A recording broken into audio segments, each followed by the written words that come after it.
Türkistan'da Çin hükümetinin asimilasyon politikası tüm hızıyla devam ederken diğer yandan son aylarda Türkiye ile Çin hükümeti arasında yapılan ticaret anlaşmaları beraberinde endişeleri de getirdi.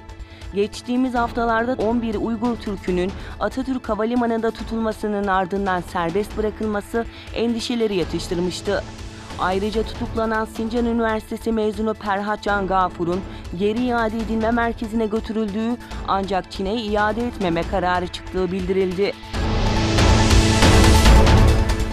Uşak Kardeşlik ve Dayanışma Platformu Doğu Türkistan'da yaşanan Çin zulmüne dikkat çekmek amacıyla yürüyüş düzenledi. Uşak Belediyesi önünde başlayan yürüyüş 15 Temmuz Şehitler Meydanı'nda son buldu. Yürüyüşe birçok sivil toplum kuruluşunun temsilcilerinin yanı sıra Uşak halkı da ilgi gösterdi. Diğer yandan Osmanlı Motorcular Kulübü'nün organizasyonuyla Fatih'teki Saraçhane Parkı'nda bir araya gelen motorcular, Türk ve Doğu Türkistan bayrakları taşıyarak sık sık tekbir getirdi.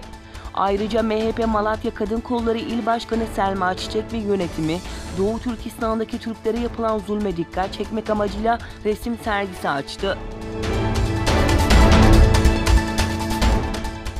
İsrail'in Hayfa şehrinde düzenlenen bir sergideki model ve tablolar Hristiyan değerlerini aşağıladığı gerekçesiyle İsrail vatandaşı Hristiyanlar tarafından tepki çekti.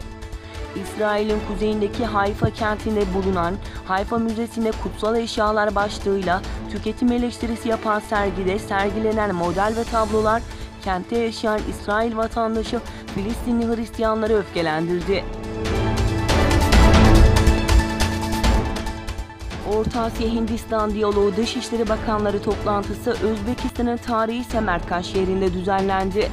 Toplantıda konuşan Özbekistan Dışişleri Bakanı Abdulaziz Kamilov, bu diyaloğun temel amacının Orta Asya ülkeleri ile Hindistan arasındaki çok yönlü ilişkilerin yeniden canlanmasına yeni bir dinamizm vermek ve taraflar arasındaki ticaret, ekonomik, yatırım, kültürel ve diğer alanlardaki muazzam işbirliği potansiyelini kullanmak ile uluslararası kuruluşlar bünyesindeki faaliyetlerin koordinasyonu olduğunu kaydetti. Katar'daki El Udeyd hava üssünde bulunan askeri varlığın güçlendirilmesi için Katar ile ABD arasında mutabakat zaptı imzalandı.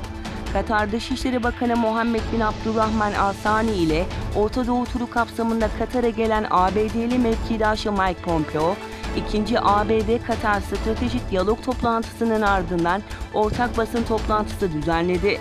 Al Thani, iki ülkenin başkent Doğan'ın 30 kilometre güneybatısında yer alan hava üssündeki askeri varlığı güçlendirmek amacıyla bir mutabakat zaptı, eğitim ve kültür alanında ise iki anlaşma imzalandığını aktardı.